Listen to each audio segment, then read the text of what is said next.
가난함의 경험은 그 가난함의 삶을 실제로 경험하며 살아가는 사람들에게는 생존의 문제지만 가난을 경험하지 않은 사람에게는 생활 양식으로 이해된다고 합니다. 또 사람들이 느끼는 진짜 문제는 가난이 아니고 가난한 사람이라고 합니다. 가난도 인정할 만한 것과 그렇지 않은 것으로 구분하고 있다는데요. 요즘 세상은 누구나 노력하면 잘 살 수도 있다는 생각을 하기도 하면서 가난이 연민을 자아내던 상태에서 눈살을 찌푸리게 하기도 합니다. 또한 가난은 무능력에 대한 정당한 벌이라고도 합니다. 그러면서도 우리는 어려운 사람들을 도와주면서 함께 어우러져서 살아가고 있습니다만 가난해도 도움을 받을 수 있는 사람이 있고 도움의 손길이 닿지 않는 사각지대에 있는 사람들도 있습니다. 도움을 받으려면 도움을 받을 수 있는 자격이 되느냐 안 되느냐 하는 게 문제입니다. 오늘은 도움받을 수 있는 자격, 그 이야기 지금 시작합니다.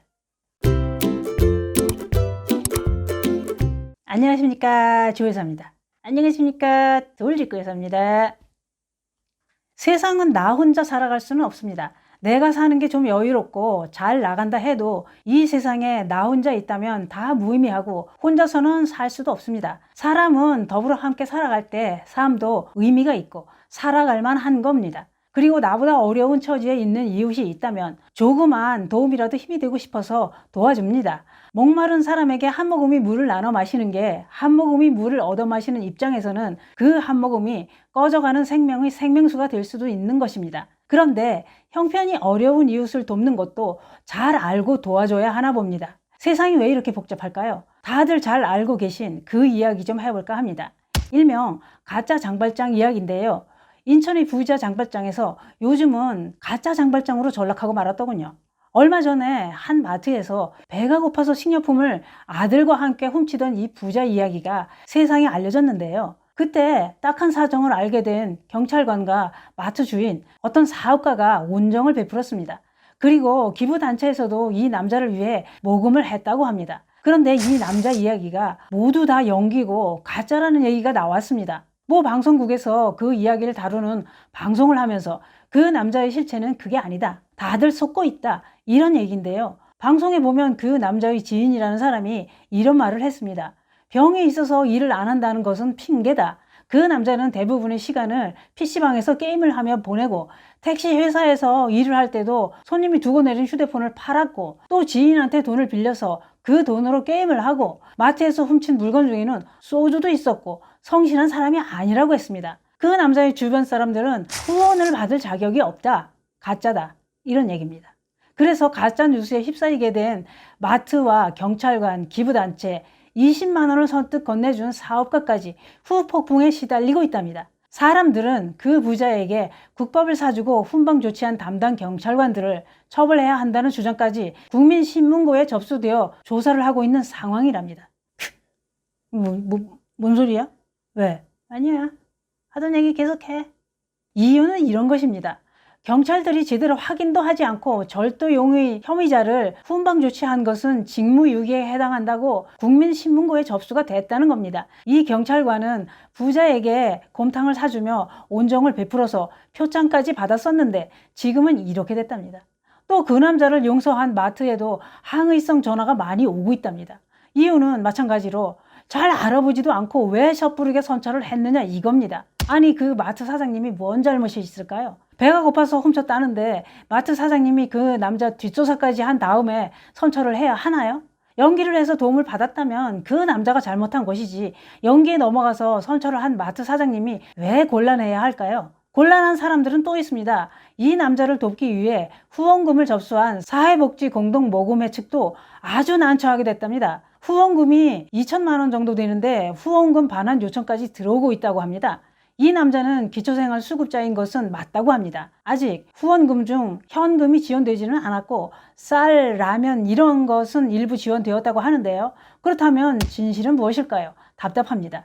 그 남자가 기초생활수급자가 맞고 생활이 어려운 것도 맞는데 그 남자를 알고 있는 지인들 이야기에 PC방에 자주 가고 아프다는 건 핑계고 택시 일할 때 안 좋은 소문, 또 돈을 빌려서 안 좋은 데 썼다는 것, 이런 얘기를 듣고 다들 배신감을 느끼고 실망을 한 것 같은데요. 또 도움의 손길이 이어지고 있는데도 PC방에서 봤다, 질이 안 좋은 사람이다, 도와줄 필요도 없는 인간이다, 이러고들 있습니다. 야! 시끄러! 왜 그래? 조용히 해. 방송하는데. 너 말대로 어떤 게 진실일까? 그 남자 말이 맞고 주변 지인들 말이 부풀려져서 있는 거면 어쩔 건데. 그런 것도 한번 생각해 봐야지. 알았어. 죄송합니다. 이 친구가 흥부를 잘하는 다혈질입니다. 그런데 그게 그렇습니다. 우리는 누구를 도와주고 싶을 때 보이는 모습만 보게 됩니다.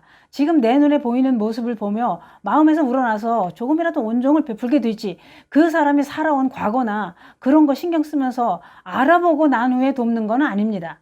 어렵게 사는 게 안쓰러워서 도와줬는데 나중에 안 좋은 말이 나도는 건 도움을 준 사람이 잘못은 아니다라는 생각이 듭니다. 그 남자가 어린 아들을 데리고 연기를 하고 살아온 지난 날이 안 좋다 하더라도 도움을 준 사람들이 비난을 받는다는 것은 좀 그렇습니다. 우리는 배가 고픈 사람은 밥을 먹을 수 있게 도와주고, 목이 마른 사람은 물을 마실 수 있게 도와주는 게 서로 돕고 함께 사는 길입니다. 저는 또 이렇게 생각합니다. 그 남자가 과거에 안 좋은 일이 있었더라도 이번 기회에 온정의 손길로 인해 지난 날을 반성하며 아들을 잘 키우고 더 열심히 살아갈 수 있는 기회로 만들어 줄 수도 있는 거라고 생각합니다. 그런데요, 이 남자한테 현금 20만 원을 건넨 사업가가 있었는데요. 그 사업가는 그날 경찰관들이 그 남자와 그 아들한테 곰탕을 사주는 걸 보고 마음이 동해서 봉투를 줬는데요. 그 남자는 그 봉투를 바로 받지 않고 아들을 시켜서 돌려보냈다고 하더군요. 그래서 그분은 아이한테 너는 아직 모르지만 아버지 갖다 드리면 아실 것이다. 그러면서 다시 또 보냈다고 하더군요. 그 사업가분은 이런 얘기를 했다는군요. 나도 아들이 있는데 그 아이 아버지에게 훔치지 말고 떳떳하게 밥을 사 먹으라는 메시지를 전하고 싶었다고 합니다. 참 가슴이 따뜻해져 옵니다.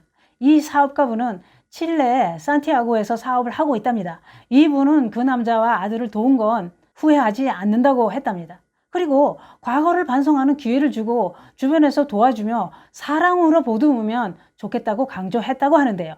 요즘 그 남자와 그 남자를 도와준 사람들이 다 도마 위에 올라 있습니다. 잠깐! 도와준 사람들한테 왜 뭐라고들 합니까? 이 사람들이. 그러지 마세요. 맞습니다. 선행을 베푼 게 잘못된 건 아닙니다. 그렇게 가슴이 따뜻한 분들과 같은 하늘 아래 산다는 게 감사합니다. 이래서 세상은 살아갈 만한 겁니다. 누굴 돕는다는 게 쉬운 건 아닙니다. 저는 이렇게 생각합니다. 그 남자는 아파서 일을 못한다고 했었는데 요즘에도 아들이랑 PC방에 자주 간다고 하더군요. 안 좋은 과거가 있다 하더라도 이제는 정신을 차리고 어떻게 살아야 될지 생각하고 할 수 있는 일을 적극적으로 찾아 나서야 합니다. 사람들은 이렇게 얘기를 하죠. 사람은 고쳐서 쓰는 거 아니다. 그런데 사람이니까 고쳐서 써야죠. 그리고 아들이 지금 뭘 보고 배우고 있을까요? 그런데요, 옛날부터 이런 말도 있습니다. 배고픈 사람한테는 고기 한 마리를 주기보다는 고기를 잡는 방법을 가르쳐 주는 게 평생 배고프지 않게 살아갈 수 있게 도와주는 거라고 했잖아요. 세상에는 나라에서 주는 혜택을 받으며 생활에 도움이 되는 사람도 있지만 어중간해서 도움조차 못 받고 사는 게 힘들어서 안 좋은 선택을 하는 사람들도 많습니다. 그래서 가난해서 도움을 받으려면 차라리 그냥 아무것도 없는 게 도움받을 자격이 생기는 거다. 어중간하면 도움받을 자격이 안 된다는 겁니다. 아파서 일을 못하는 사람은 돈이 필요하겠지만 뭐라도 일을 할 수 있는 상황이 되는 사람은 일할 수 있는 곳을 마련해 주는 게 큰 도움이 되는 거 아닐까요?